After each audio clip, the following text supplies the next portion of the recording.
got myself into a little trouble because I said, I don't want to take people away from the farmers. People have worked on a farm for 14, 15 years, and they get thrown out pretty viciously, and we can't do it. We got to work with the farmers and people that have hotels and leisure properties too. We're going to work with them, and we're going to work very strong and smart, and we're going to put you in charge. We're going to make you responsible. And I think that that's going to make a lot of people happy. Now, serious radical right people, who I also happen to like a lot, they may not be quite as happy, but they'll understand, won't they? Do you think so? Well, Trump certainly was right about those serious radical right people not being happy with his proposed plan for amnesty. But not only will they not be happy about it, this might actually break MAGA. So Cenk, before we get into all the details of this feels sort of like Trump is trying desperately to appease one faction of his base, knowing that it will upset or even completely alienate or break the other faction. So what we're seeing now is Trump kind of playing favorites. And it's not surprising which of these two MAGA factions he has decided to favor. What do you make of this, Cenk? Yeah, so this is a really interesting schism. And so this is a break that MAGA has from Trump, but not in a positive way because they're going even further right wing. So the two sides as I see it are hardcore MAGA, what Trump, not us, but Trump called radical right, seriously radical right. And the other side has two sets of folks in it. One is some of the Trump voters that were independents and closer to the center, and the polling indicates that they're freaked out by Trump's plan to snatch up people in the middle of the country, people doing their jobs, etc. And his polling's been hurt by that. We'll show you some of the evidence on that. But the bigger factor on that side is business interests. Okay, say it together. Of course, of course. Of course. Right, so the hotel industries, the farming guys, the leisure industries, including, by the way, Donald Trump's businesses are in hotel and leisure, and he has used undocumented immigrants throughout his life. So those guys want an exemption. No, that's all for the, it's nice little optics about how you're a populist, but now give us our cheap labor back, right? So that's something they're not going to be able to come to terms on, right? One side is going to win and the other side is going to lose. That's why MAGA's kind of furious and fighting back for their position, which you're about to see.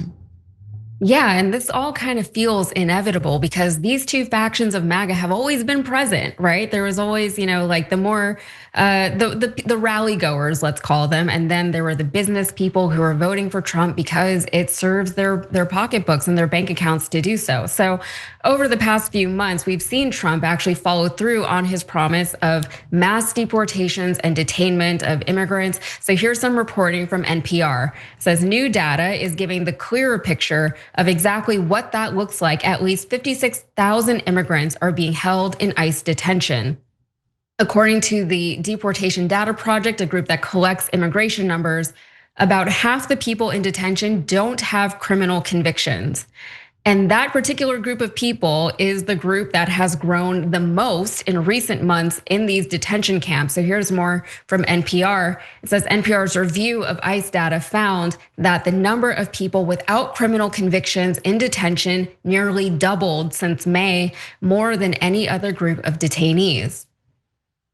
But recently, Trump has turned his attention to farm workers and restaurant workers, hotel workers, hospitality people who are in the United States illegally, but not to target them. He wants to protect them now. So according to AP News, the chief executive director of the Ventura County Farm Bureau stated that 25% to 45% of farm workers stopped showing up to work due to fear of ICE raids. Here's what she said. She said, when our workforce is afraid, fields go unharvested, packing houses fall behind, and market supply chains from local grocery stores to national retailers are affected. This impacts every American who eats, which is all of us. We all eat, right? And Trump realized that that is a bad thing, good for him, especially for his wealthy friends who own businesses and rely on immigrant labor. And Cenk, as he pointed out, Trump is included in that cohort of business people.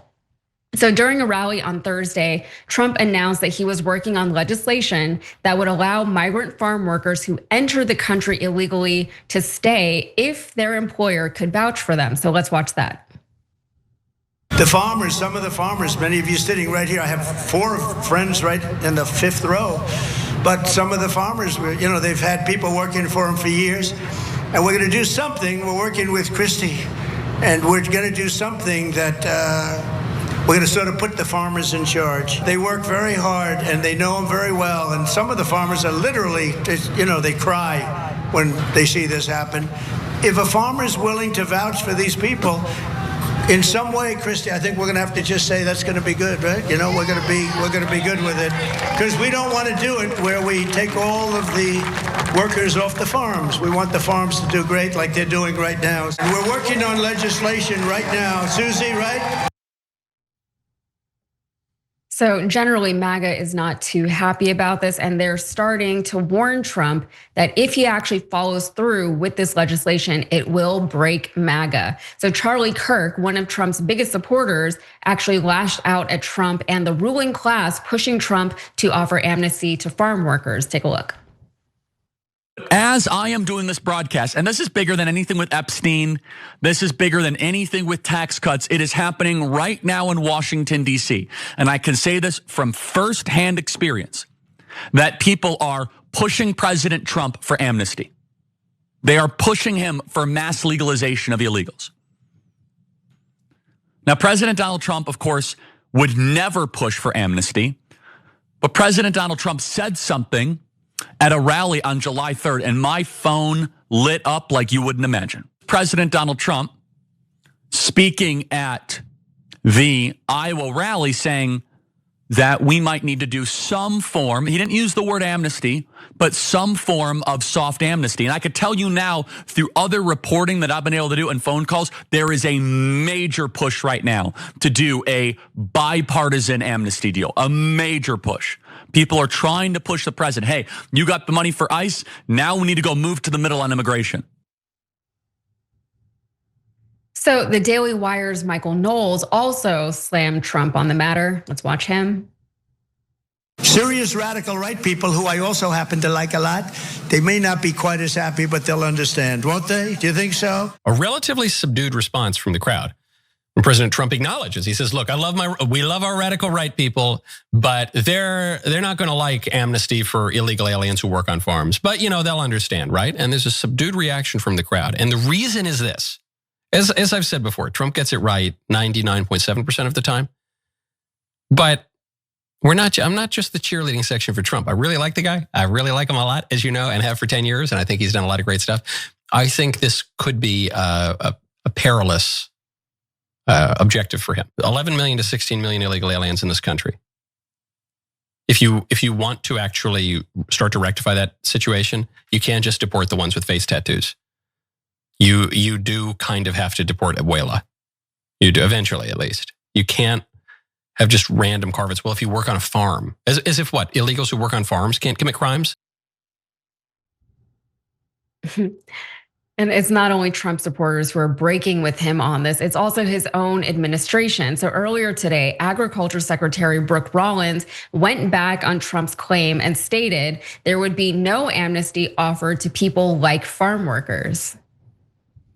I can't underscore enough. There will be no amnesty. The mass deportations continue, but in a strategic way, and we move the workforce towards automation and 100% American participation, which again, with 34 million people, able-bodied adults on Medicaid, we should be able to do that fairly quickly.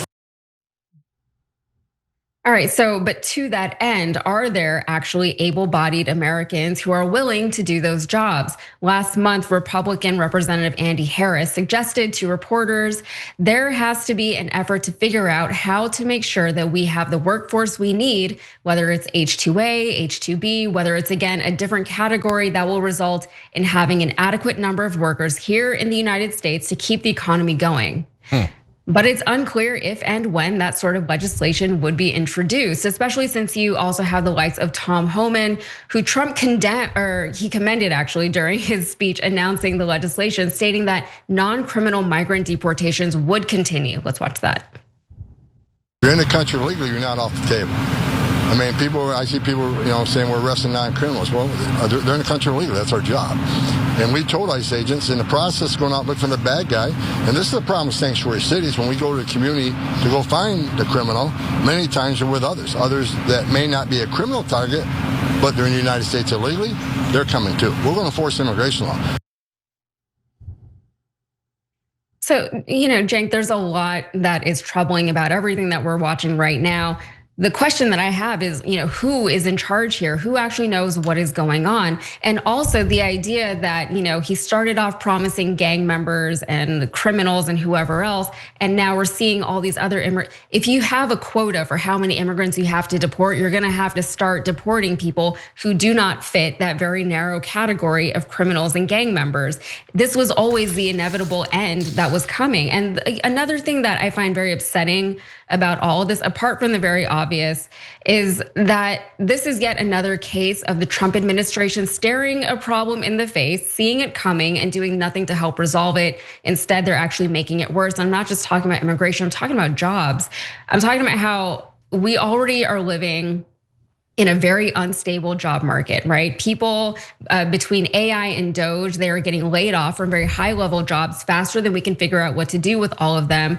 They're all newly unemployed. They're in the job market and they don't really know how to navigate it because it's all very new and very confusing. It's insane right now. And jobs that have been traditionally very reliable and stable are just not that anymore. So people are spending months of active job seeking only to cave and take positions that sometimes pay tens of thousands of dollars less than their previously held jobs. And now on top of that, we are deporting people who are doing jobs that don't maybe require formal educations, but they are more physically laborious jobs that frankly, most working class Americans just don't know how to do. So why did they implement any of these policies before considering what to do about the inevitable fallout of those policies? Who is in charge here? And Cenk, I guess the question I have for you is, what do you think their long-term goal is here? If they have one at all, if this all just wasn't some very short-sighted political gamble. Yeah, I know what Trump's ultimate goal was, but I don't know who's gonna win this fight. And so that's, to me, super interesting. There's a couple of funny things I wanna tell you too, but first, the poll in the live chat here. If Trump introduces amnesty legislation, will MAGA break, in Charlie Kirk's words? Yes or no? Curious what you guys think. Oh, 54% saying yes. So yeah, I think that MAGA will be irate over this. It's just a step below, at least for super hardcore MAGA, step below Epstein files not getting released. So okay, let's talk about the funny stuff first. My favorite was Michael Knowles saying, now I'm no cheerleader for Donald Trump. I only agree with him 99.7% of the time. Glad to find out you're not a cheerleader. Okay. Then Andy Harris's quote, that's a Republican congressman. I can translate that for you. I did it, I put it in ChatGPT, okay? The translation is, we'll do whatever our corporate donors tell us to do. So the politicians in Congress, they don't care about MAGA at all. At all. They don't care about their voters. Democrats don't care about their base. Republicans don't care about, all they care about is, how do I make the donors happy while the voters don't find out that I don't care about them at all. I'm only serving the people who give me money. So that all that is super clear, right? Now we get to the interesting unclear stuff. If you notice, Trump was hesitant about it as he's saying it at the rally. He's like, and the seriously radical right, they'll understand. Do you think so? He asked the crowd. You think so, right? He asked it like 2 or 3 times because he's testing. This is what he does all the time. A/B testing, trial and error. So he's like, okay, so we give amnesty to the ones that the business interests want, right? And the one thing that Knowles was right about was the crowd was subdued. They did not look like they were like, yeah. So no, they were not enthusiastic about that at all. So I think that online media in a lot of ways is the reason why things are shifting and why there's so many fractures. Because in the old days, the business interests controlled all of cable news and all of mainstream media, they're all multi-billion-dollar businesses. That's why the politicians and the media would all say the same lies about economic issues. And Fox News and MSNBC would say the same thing about economic issues. Those are the super wealthy and powerful, and they had the same exact talking points. Now, the Charlie Kirks of the world started, from what I can see from the outside, certainly Dennis Prager, certainly Ben Shapiro, with just money, tens of millions of dollars just given to them by right-wing billionaires, basically for marketing, right? Go tell everybody how great tax cuts for the rich are, pretend they help the average American, go tell them how great drilling is for fracking and oil and gas, go tell them, they're just bought mercenaries that were basically marketing executives, right? But now something interesting has happened. Now they're getting just as much money, if not more, from their audience because of YouTube and other platforms. So now they're starting to serve a new financial boss, and that's their audience. Now that has a lot of upsides. To be free of the donor class is great. There is a thing called audience capture though. So if your MAGA audience says, hey, listen, I don't care what Donald Trump says, and I don't care how much you kissed his ass before, and I don't care what your donors tell you about kissing Trump's ass. But when he doesn't release the Epstein files, I'm pissed. So then a lot of the hosts are like, oh, okay, I don't want to defy my audience. Yeah, me too. I'm so mad that they didn't release it. And maybe they mean it, I don't know. And I don't care as long as they say it should be released, right? In this case, their audience is pushing them further right and saying, no, deport the abuelas, as Noel said, right? That is not going to be popular. So what MAGA doesn't realize, because they're in a bubble, just like the people who thought Joe Biden was young and dynamic were in a bubble, and they just can't see straight. They're like, he's the best Democrat in the country. Is he? Is he? Okay, and then for Trump, they're like, oh no, he's, and in this case, it's not really about Trump. Trump is in the middle here. They're trying to win over Trump. They're saying, oh yeah, the country loves it when you deport people's grandmothers. Do they? The polling indicates they do not. And so which way is Trump gonna go ultimately, with the majority of the voters and the majority of the donors, or with his hardcore base? Well, many times he's chosen his hardcore base, but that's a lot on the other side. So, but on the other hand, can they really pass any kind of amnesty bill or a pathway to citizenship bill in Congress with Trump in charge? I would be shocked. I mean, it's kind of like just like the overall goal is so muddled, and it feels like they're just making it up as they go. And with Trump, he's usually somewhat predictable, right? Like he plays to the crowd, we know that, but more so than that, he plays to the money, to the big money. He cares about himself and his money. And if anything good comes out of that for the American people, it's because ultimately he doesn't care about the people. He cares by extension of himself for his own legacy and his extended long-term image. But this administration, they do this thing that drives me crazy whenever you see it in like movies and television shows. He does this thing where he tells, he doesn't show, right? He says, oh yeah, people love this. They don't love it, like there's all kinds of data that says that people do not support this, people do support this. And he'll say, oh, the people, they don't like that. Like when the example that comes to mind is when he told people that the American people love working and they're mad about having holidays off like Juneteenth. That's just a very recent example.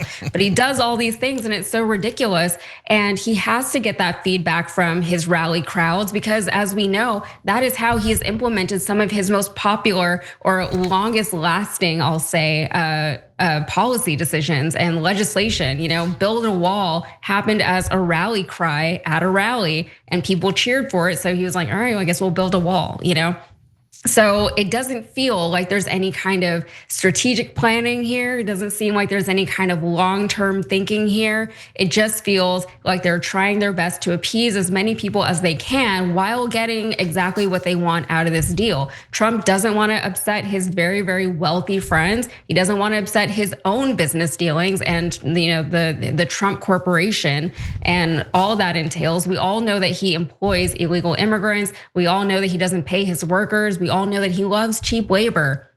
So a lot of these things that he is promising to the American people, to his MAGA base, saying he's going to deport all these millions of people, this was the inevitable conclusion of that promise, that we were gonna get here, and they would have to kind of pivot at some point to being like, okay, well, maybe not just the criminals, maybe not just the gang members, because maybe your grandmother, she could probably also commit a crime, so let's just deport her as well. Yeah, last things real quick here are, look, I know why Trump does what he does. In fact, we've talked about this before, back in 2015 and even earlier than that, Trump's top aides described how he went on conservative talk radio to test his message. So he would test pro-immigrant messages and anti-immigrant messages.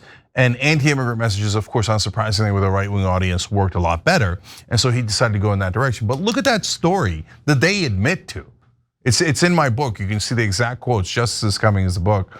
And that shows you Trump doesn't care. He doesn't he doesn't care at all about any of the policies, let alone immigration. He's just like, okay, what's going to get me power and fame and money? Okay, so anti-immigrant, great, then I'm anti-immigrant. But he doesn't, since he doesn't care, that's why there's such a fight. If he had principles, this would already be over. Like if you said to me, okay, your donors say they don't want paid family leave, but your voters do. Which one do you want? No, I want paid family leave. I think paid family leave is the right policy for America. And yes, the voters are overwhelmingly in favor, but that's not a question for me. It's a question for Trump because he doesn't actually have any policies or principles other than Trump, Trump, Trump, Trump, Trump. And then, so finally, that Brooke Rollins suggestion, the agriculture secretary, saying, oh, no, we're not gonna need farm workers from now on because all those people we just kicked off of Medicaid, if they don't want their kids to die from cancer, then now they're gonna have to go into the farms and do that job. And by the way, at the same rate, because our business interests don't wanna pay a single nickel more. Good luck with that plan, okay? Well, I don't want you to have any luck with that plan, but that plan's a disaster and has a 0% chance of success. So they're gonna collide at some point. Who wins? I don't know. Yeah, and just even hearing Trump talk about the radical right is interesting because it's like, who does he think is a radical right? And hasn't he just been empowering these people all along? And again, this is why we are where we are today. And as he said, if he had any values, we wouldn't also have all this flip-flopping that he does because he would know where he stands on things and it wouldn't be so much of a question of where he stands from day to day. And in the next story, we're gonna see a lot more of that actually. Every time you ring the bell below, an angel gets his wings. Totally not true, but it does keep you updated on our live shows.